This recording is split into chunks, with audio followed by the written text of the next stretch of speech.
In 1932, Voyna sailed the Sibirikov on an epic first voyage through the ice of the Northern Sea route from the Pacific to the Barents Sea.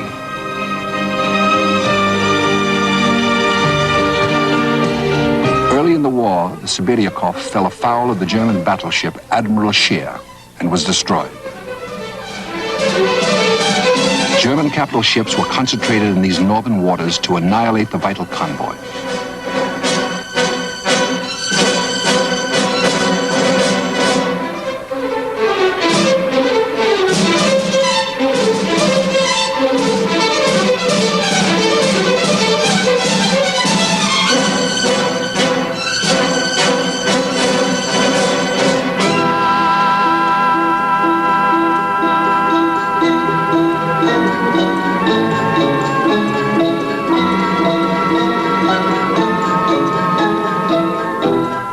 The surface lurked wolf packs of German submarines.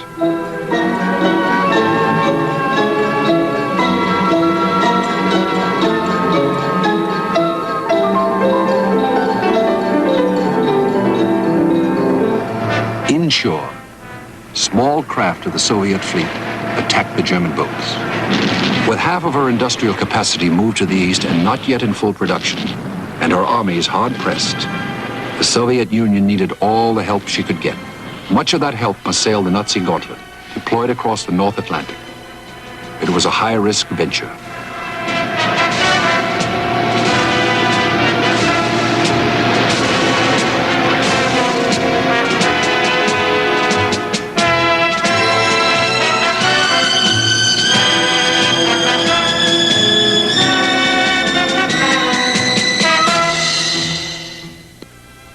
The first convoys left Britain in March 1942. Not all the ships made it to Murmansk.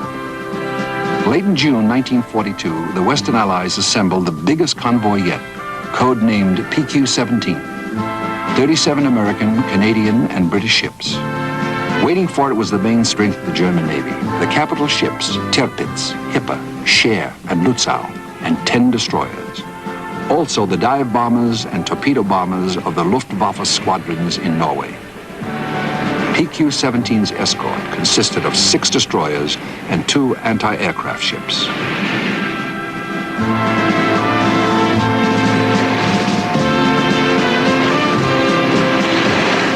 It was a voyage of 10 to 14 days with air cover only at the beginning and at the end.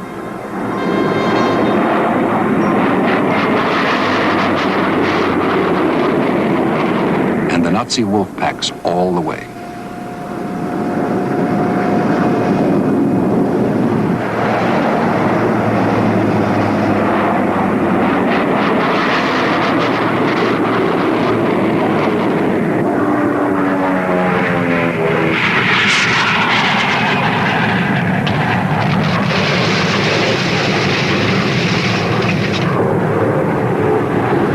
To July 4th, PQ-17 lost only 1 ship. 2 had been damaged and turned back. It was north of the Norwegian coast when disaster hit. The British Admiral Tovey, in command, believing the German fleet was approaching, ordered the convoy to disperse. It was suicidal. The ships were loaded with tanks, food, shell presses, medical supplies, and thousands of tons of high explosives. The German bombers hunted down their scattered targets one by one. PQ-17 lost 24 of its 37 ships. $700 million worth of cargo sunk.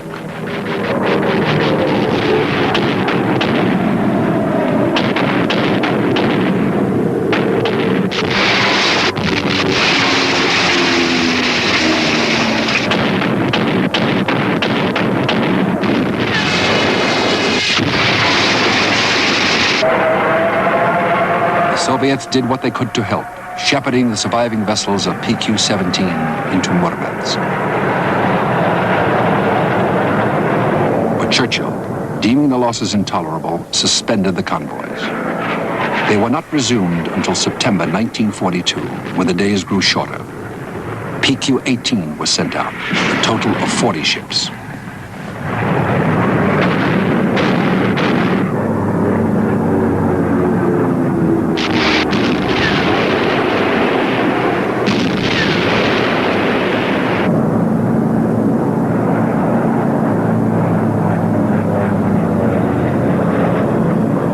Luftwaffe found PQ-18 far from a friendly shore, off John Mayer Island, south of Greenland.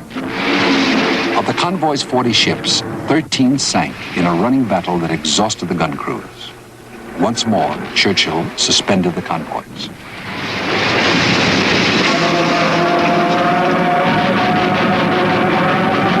Some small convoys, a handful of ships, were sent out that winter, reaching Archangel and Murmansk in relative safety.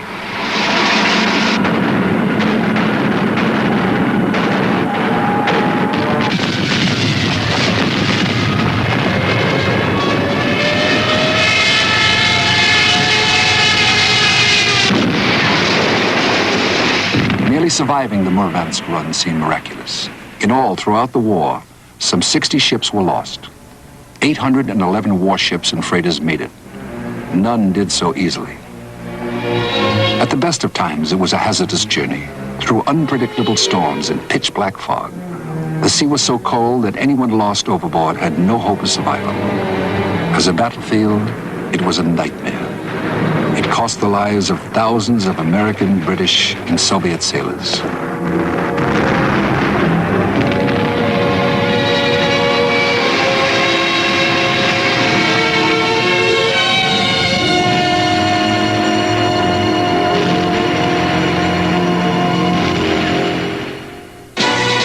The unknown war will continue in a moment.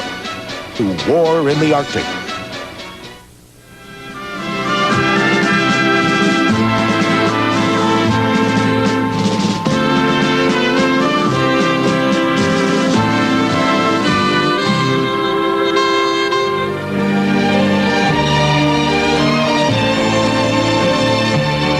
Massive material poured into Murmansk, over $15 billion worth in the United States, Britain, and Canada.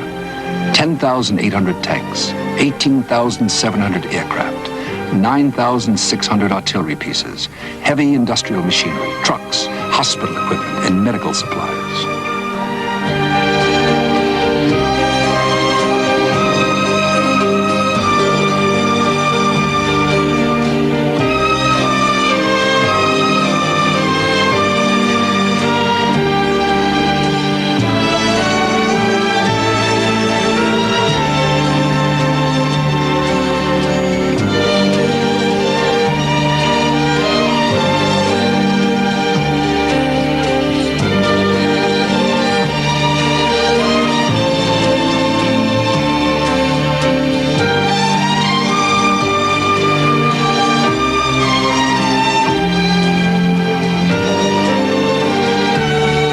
Special gift, an American destroyer ready for action. The Soviets named it Murmansk.